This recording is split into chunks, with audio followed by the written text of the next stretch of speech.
డబ్బు, అనారోగ్యం, ఉద్యోగం, వ్యాపారం, అప్పులతో బాధపడుతున్నారా? మీకోసమే లాంచ్ యువర్ ఫ్యూచర్ ప్రోగ్రామ్. నమస్కారం ప్రియా చౌదరి గారు. చాలామంది మిమ్మల్ని అడిగినటువంటి క్వశ్చన్, ఎదుటివాడి మోసాన్ని భరించి బ్రతకటం ఎలా అని.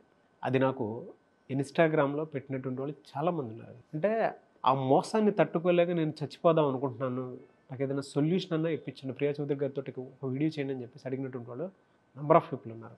నాకు ఇన్స్టాగ్రామ్లో పెట్టినటువంటి వాళ్ళు ఉన్నారు, కింద కామెంట్ బాక్స్లో పోస్ట్ చేసినటువంటి వాళ్ళు కూడా ఉన్నారు. నిజంగా ఒక మనిషి స్టేట్ ఆఫ్ మైండ్ అంత దిగిపోతుంది అని అంటే ఎంత సఫరింగో మనం అర్థం చేసుకోవచ్చు. ఎలా అండి మన స్టేట్ ఆఫ్ మైండ్ ఎలా డెవలప్ చేసుకోవాలంటారు? ఫస్ట్ మోసపోయినందుకు మిమ్మల్ని మీరు ప్రేమించుకోండి. మోసం చేసిన వాడికి థ్యాంక్స్ చెప్పండి, ఆమెకో వాడికో. ఎందుకంటారేమో మీరు అన్నారు కదా, డౌన్ అయిపోయి దాన్ని తట్టుకోవడం అనేది, భరించడం అనేది కష్టం అండి అనేసి. మిమ్మల్ని మీరు ప్రేమించుకోండి అని చెప్పడం అంటే ఏంటి అని అంటే, అంత డౌన్ అవ్వద్దు, మీలో చాలా శక్తి ఉంది. ఆఫ్టర్ ఆల్ ఒకడు మోసం చేసినంత మాత్రానో, ఒకతే మోసం చేసినంత మాత్రానో మీ జీవితం నాశనం అయిపోయింది అనేటటువంటి కాన్సెప్ట్ని మీలోకి రానివ్వకుండా, ఎస్ ఐఎమ్ హియర్, నువ్వు అంత పని చేసినా కూడా నేను చాలా స్ట్రాంగ్గా ఉన్నాను అనేది ఫస్ట్ నిన్ను నువ్వు ప్రూవ్ చేసుకో. నీకు నువ్వు చెప్పుకో. ఏమని చెప్పుకో అంటే, వాడు నిన్నింత దెబ్బ కొట్టాడు అని అంటే, వాడు ఎంత స్కెచ్ చేశాడు నీ మీద, వాడు ఎంత ప్రయత్నం చేశాడు నీ మీద అంటే, నీ పవర్ ఏంటో ఒక్కసారి గుర్తు చేసుకో. మోసం చేసేవాడు ఇలా వచ్చి ఇలా వెళ్ళి మోసం చేసేవాడి గురించి మనం ఎక్కువ మాట్లాడాం, ఆలోచించాం. అరే టక్కున అలా జరిగిపోయింది అనుకుంటాం. ఎప్పుడు మనం శక్తి నిర్వీర్యం అయిపోతుంది, లో ఎనర్జీలోకి ఎప్పుడు వెళ్ళిపోతాము, వాడిని బాగా నమ్మి లేదా వాడు మనల్ని బాగా నమ్మించే ప్రయత్నం చేసిన సంఘటనలో, ఆ స్థితిలో మాత్రమే ఎదుటివాడు చేసిన మోసాన్ని మనం భరించలేం. అది డబ్బు కావచ్చు, తర్వాత ఇంకేదైనా కావచ్చు. అక్కడ మనం బాధపడేది ఏంటంటే, డబ్బు పోయిందనే దానికంటే కూడా, ఇంకేదన్నా పోయిందనే దానికంటే కూడా, ఇంకేదన్నా జరిగిందనే దానికంటే కూడా, వీడిని ఇంత నమ్మాను లేదా ఆమెని ఇంత నమ్మాను, ఆమె నాకు ఇంత చేసిందే, ఇంత ద్రోహం చేసిందే అనేటటువంటి ఆ ఒక్క సెల్ఫ్ సింపతిలోకి వెళ్ళిపోవడం అనేది మీరు మొదలు పెడతారు. ఏమని? ఎదుటివాడిని గొప్పగా చూడడం మొదలు పెడతాడు. వీడిని ఇంత నమ్మానే, వీడింత మోసం చేశాడు నన్ను అంటే, వీడు నాకంటే గ్రేట్ అనేటటువంటి సిచ్యుయేషన్లోకి మీరు వెళ్ళినప్పుడు మాత్రమే భరించలేనటువంటి స్థితికి, దిగువ స్థితికి మీరు వెళ్ళిపోతారు. అది కాదు, ఫస్ట్ మిమ్మల్ని మీరు లవ్ చేసుకోండి. వాడు మిమ్మల్ని మోసం చేయడానికి ఎంత టైం పట్టింది వాడు ఎంత స్కెచ్ చేశాడు అంటే, మీరు ఎంత శక్తివంతులైతే వాడు అంత ప్రయత్నం చేసి మీ మీద సాధించాడు. ఇక్కడ ఇంకొకటి, వాడికి థ్యాంక్స్ చెప్పండి. ఎందుకు అనంటే, అలాంటి వెధవ వల్ల మనలో లోపాలు ఏమున్నాయో మనం తెలుసుకొని, మనం జీవితంలో ఇంకా ఫర్దర్గా మిగిలిన అందరి ముందు కూడా మనం మోసపోకుండా, మనలో ఉన్నటువంటి బలహీనతల్ని వాడు మనకి నేర్పి వెళ్ళాడు. అది డబ్బు ద్వారా కావచ్చు, ఇంకొక దాని ద్వారా కావచ్చు. కానీ అదే మైండ్లోకి నన్ను మోసం చేశారు అనేటువంటి ఆలోచన రాగానే ఉంటుంది నాగరాజు, అంటే ఉంటుంది. ఎందుకంటే ఆ అండర్స్టాండింగ్ అనేది ఆ ఇద్దరి మధ్య ఏర్పడిన తర్వాత మోసం ఎప్పుడు జరుగుతుంది చెప్పండి? మోసం ఎప్పుడు జరుగుతుంది? నాగరాజు ప్రియా చౌదరిని నమ్మినప్పుడు. ప్రియా చౌదరిని ఎప్పుడు నమ్ముతారు? నాగరాజు ప్రియా చౌదరికి ఆ మధ్య ఉన్నటువంటి ఆ యొక్క రిలేషన్ ఏదైతే ఉందో, అది మెల్లమెల్లగా బలపడుతూ ఏదైనా షేర్ చేసుకోవడం, కష్టాలు నష్టాలు అన్నీ షేర్ చేసుకుని, అరే తల్లిలాగా చూసుకున్నానే, అందరికీ చెప్పనే, ఆమెకి చాలాసార్లు చెప్పానే, అయినా కానీ నన్ను ఇంత వెన్నుపోటు పొడిచిందా అనేటటువంటి సిచ్యుయేషన్లో నువ్వు ఆలోచిస్తావు. అంటే ఏంటి? ఇంత సుదీర్ఘంగా నడవాలి నీకు నాకు మధ్య. నడిచిన తర్వాత కదా నేను మోసం చేస్తే నువ్వు బాధపడేది. బాధ అనేది ఎప్పుడు వస్తుందనంటే, అరే ఇంతకాలం కలిసి ఉన్నాం, ఇంత మంచిగా కనిపించింది, ఇంత బాగా ఉంది, పెద్దదనుకున్నాను, కాన్సెప్ట్ వాల్యుబుల్ పర్సనాలిటీ అనుకున్నాను, ఇవన్నీ ఏమీ కాదా అనంటే, ఎదుటి మనిషి మనల్ని మోసం చేయడానికి మనల్ని ఎంత వెధవల్ని చేస్తున్నారో, మనం ఎలాంటి అజ్ఞానంలో ఉన్నాము అనేటటువంటి కాన్సెప్ట్లోకి వెళ్ళడానికి కొంచెం టైం పడుతుంది. మనం ఎక్కడ ఒకసారి వినగానే ఎందుకు బాధ వచ్చేసి, ఏడుపు వచ్చేసి అన్నీ ఎందుకు వచ్చేస్తాయంటే, మనం మోసపోయాం అనేది కాదు, ఎదుటివాడు మనల్ని నమ్మించాడు అనేటటువంటిది గుర్తుపెట్టుకోండి. ఫస్ట్ ఆ నమ్మకంలో తప్పు ఖచ్చితంగా మనదేనండి. అవేర్నెస్ లేకపోవడము. గుడిగా ఎవరు నమ్మన్నాడు నిన్ను? సింపుల్ ఎగ్జాంపుల్ చెప్తానండి. ఇప్పుడు ఎవరికైనా చాలా కేసులు నా దగ్గరికి వచ్చినాయి, నేను పరిష్కరించినాయి. నేను బొక్కబోర్లా పడిన తర్వాత నేను పరిష్కరించి, నేను కూడా బొక్కబోర్లా పడి నేను ఒకటి చెప్తా. నమ్మించి మోసం అన్నారు మీరు. మోసం చేసిన వాళ్ళ నమ్మకాన్ని తట్టుకోవడం అని. సింపుల్ ఎగ్జాంపుల్, భలే క్వశ్చన్ అడిగావు. నాకు ఎందుకో 4 days నుంచి ఇది మైండ్లో తిరుగుతూ ఉంది, ఇది జనాలకు చెప్పాలనిపించింది. ఎవరైనా నీ దగ్గరకు వచ్చి, ఇప్పుడు నేను వచ్చి నాగరాజు దగ్గరకు వచ్చి, నాగరాజు అర్జెంటుగా నాకు 1,00,000 రూపాయలు కావాలమ్మా, నాకు అసలు చాలా పీకల మీదకు ఉంది, ఎవరో వచ్చారు, లేకపోతే ఏదో సానుభూతన్నా చెప్పుకున్నారు, లేదంటే నాగరాజు ఇప్పుడు 1,00,000 రూపాయలు నాకుంటే ఫలానా దాని మీద నేను పెట్టుబడి పెట్టాను అని అంటే నాకు 2 లక్షలు వస్తాయి, ఏదో మిఠాయి వేసాను నేను నీకు, నా మీద ఉన్న నమ్మకంతో, అంటే సుదీర్ఘకాలంగా నీతో నేను చేసిన జర్నీ, నాతో నువ్వు చేసిన జర్నీలో ఉన్నటువంటి అనుబంధం ఏదైతే ఉంటుందో, నమ్మకం ఏదైతే ఉంటుందో, ఆ నమ్మకం అని నువ్వు అనుకున్నావు.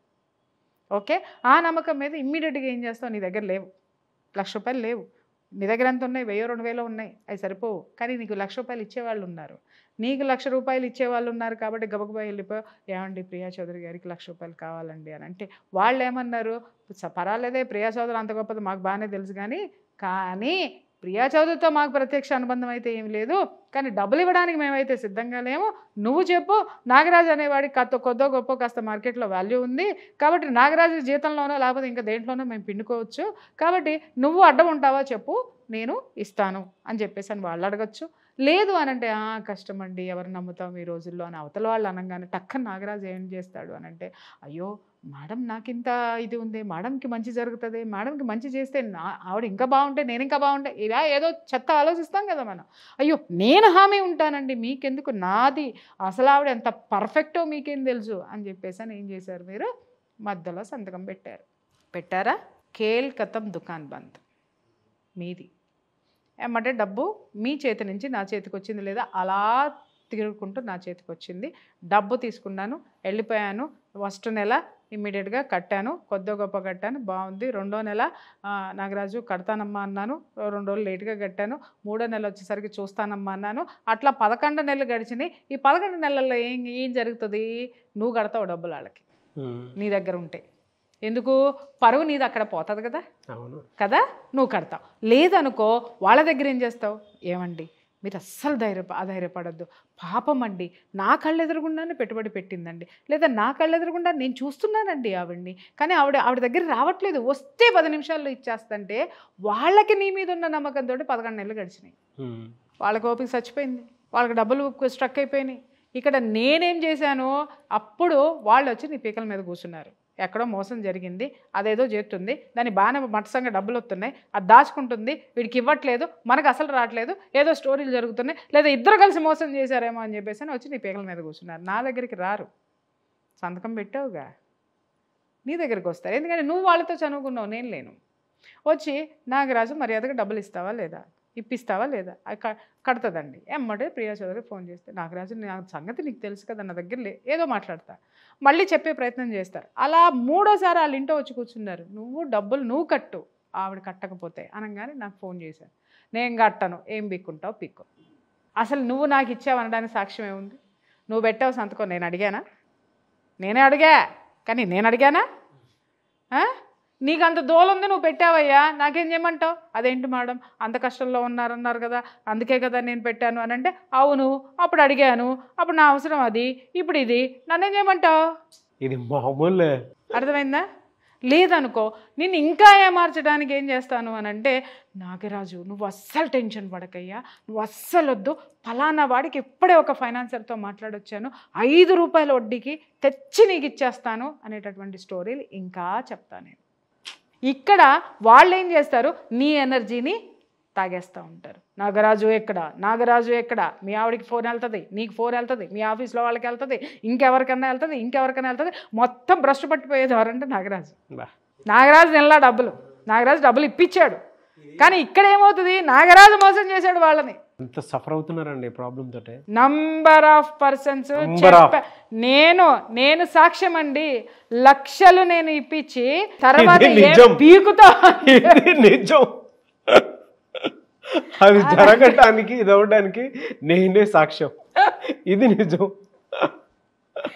ఇచ్చి అన్ని ముక్కులే మూతలే ఒంటి మీద అమ్ముకొని కట్టి, ఇంకా కట్టకపోతే ఇంకా అవతల పడేసి కొట్టి, వాళ్ళ దగ్గర ఏమీ లేదు అని ఎదురు తిరిగితే మూసుకొని కట్టిన క్షణాలు ఉన్నాయి. ఇంకా నాకు కట్టే తాత లేక ఫ్రీ సర్వీస్, అసలు ఎవరు వచ్చినా సరే మా ఇంట్లో వచ్చి అప్పుడు ఏమవుతుంది, వాళ్ళు ఏం ప్రచారం చేస్తారు, నాగరాజుని నమ్మమాకండి, ఎందుకంటే వాడిని నమ్మి మేము మోసపోయాం, ఆవిడెవరికో ఈయన్ని నమ్మకండి, ఇక్కడ ఈడు నువ్వు ఇప్పించావు కదా, నువ్వు ఈడు నేను ఆవిడ.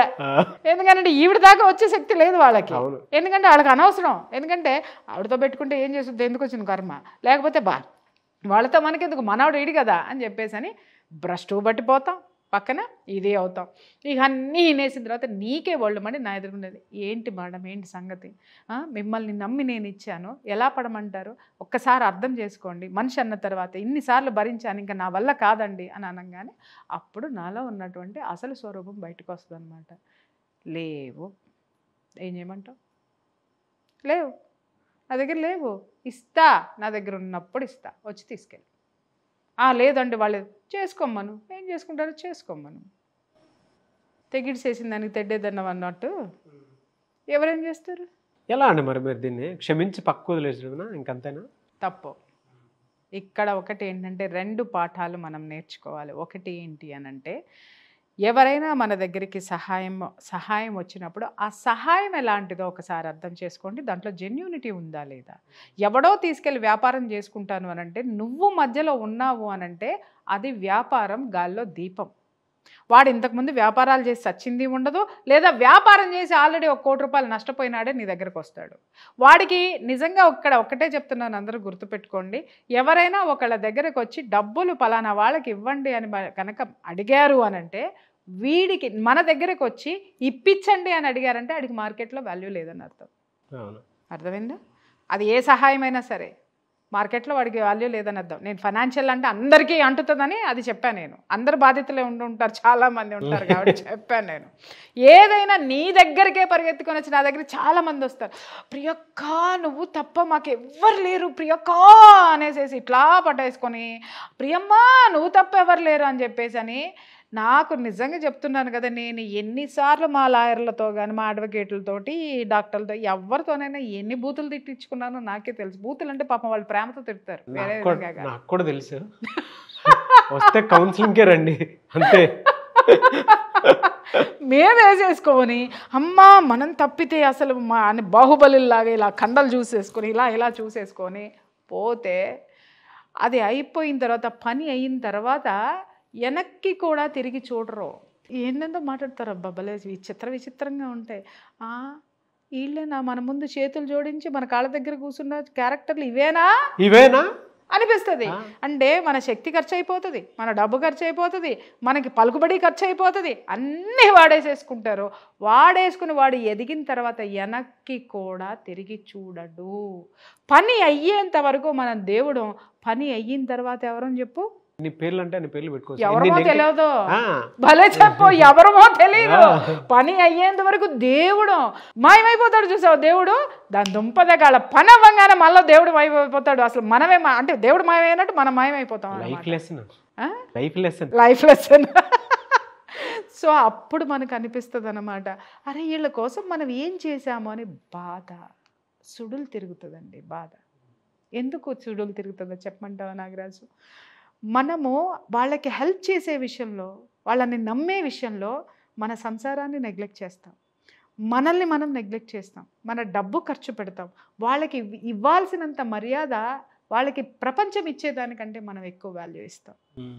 ఇవన్నీ కూడా ఒక అర్హత లేనటువంటి వ్యక్తికి కట్టబెట్టామనేటటువంటి బాధ ఉంటుంది చూడు. ఇంకా అది చాలా తక్కువ మంది ఫీల్ అవుతారు, వీడికి అర్హత లేదు లేకపోతే ఈమెకి అర్హత లేదు అందుకే కట్టబెట్టామని చాలా తక్కువ మంది ఫీల్ అవుతారు. కానీ చాలామంది ఫీల్ అయ్యేది ఏంటి అని అంటే, నేనింత వాల్యూ ఇచ్చాను కదా, నేనింత నమ్మాను కదా, నేనింత సేవలు చేశాను కదా, నేనింత అంటే ఇంత కూడా ఉండదు మనలో ఎనర్జీ. ఇంకా అంతే చెప్పాను కదా, ఉండదు ఎనర్జీ. దయచేసి అసలు విషయం ఏంటంటే, నా లాంటి వాళ్ళకి 50 ఏళ్ళు పట్టింది ఏది రియలైజ్ అవ్వడానికి. ఈరోజు ఎవరైనా నా దగ్గరికి వస్తే ముందు ఫీజు కట్టి తర్వాత మాట్లాడు. నా ఫ్రెండ్స్ ఫోన్ చేసినా కూడా, సరే ఫోన్ ఎత్తాలా, సరే నెక్స్ట్ టైమా అకౌంట్లో డబ్బులు అయ్యి ఎంతసేపు 1 అవరా మాట్లాడతా, లేదు 2 నిమిషాల పేమెంట్ మాట్లాడతా. అంటే ఆ స్థాయికి నేను రావడానికి కారణం ఏంటి నాగరాజు? కాదు, నన్ను నేను తెలుసుకున్నా. అదే నా టైం చాలా వాల్యూ, నేను చాలా వాల్యూ, నా services value, everything is value. అందుకే జనం నా దగ్గరికి వచ్చి నన్ను కొలగొట్టారు. కాబట్టి ఆ వాల్యూని నేను ఇప్పుడు నిలబెట్టుకునేటటువంటి పరిస్థితిలో నేను ఉన్నాను. కాబట్టి చివరికి మా ఆయన ఫోన్ చేసినా కూడా ఇదే పరిస్థితిలో ఉన్నాను నేను. సమస్య లేదు.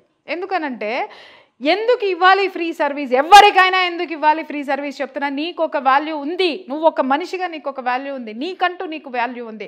ఆ వాల్యూని జాగ్రత్తగా గుర్తించండి. ఎవరిని పడితే వాడిని నమ్మకండి. అది ఎవడైనా సరే, కొంపలో ఉన్నాడైనా సరే, బయటాడైనా సరే, పక్కనాడైనా సరే, లవ్వర్ అయినా సరే, ఎవడైనా సరే, ఎవత్తైనా సరే, అది అమ్మ, అక్క, చెల్లి, ఎవరితైనా సరేనండి. మిమ్మల్ని మోసం చేయడానికి వాళ్ళు ముందుకు వచ్చినప్పుడు మోసం చేశారు అని తెలిసిన తర్వాత అది ఎలాంటి అనుబంధమైన, ఎలాంటి సంబంధమైన ఎత్తి అవతల పడేసి మీరేంటనేది మీరు కూర్చోండి. మీ ఎనర్జీ మీరే, మీరు ఎప్పటికీ మీరే. వాళ్ళు మిమ్మల్ని కోల్పోతారేమో కానీ మీరు వాళ్ళని కోల్పోరు. అది మాత్రం గుర్తుపెట్టుకోండి. అది కనుక పక్కన పెట్టి చూస్తే ప్రపంచం కొత్తగా కనిపిస్తుంది మనకి. 100% కొత్తగా కాదు, ఎనర్జెటిక్గా కనిపిస్తుంది. అండ్ వన్ మోర్ థింగ్ ఏంటంటే దరిద్రాలన్నీ వదిలిపోయి ఒక కొత్త ఎనర్జెటిక్ పరిచయాలు కానివ్వండి, ఒక ఎనర్జెటిక్ దాన్ని ఏమంటారు యాటిట్యూడ్ కానీ మనకి ఏర్పడుతుంది. అవును. కాబట్టి love yourself, say to them, say to thanks to them and say to thanks universe. Thank you అండి. Thank you so much Priya Chaudhary garu. Thank you. Suman టీవీలో మీ పర్సనల్ అండ్ బిజినెస్ ప్రమోషన్స్ కోసం కింది నెంబర్కి కాంటాక్ట్ చేయండి.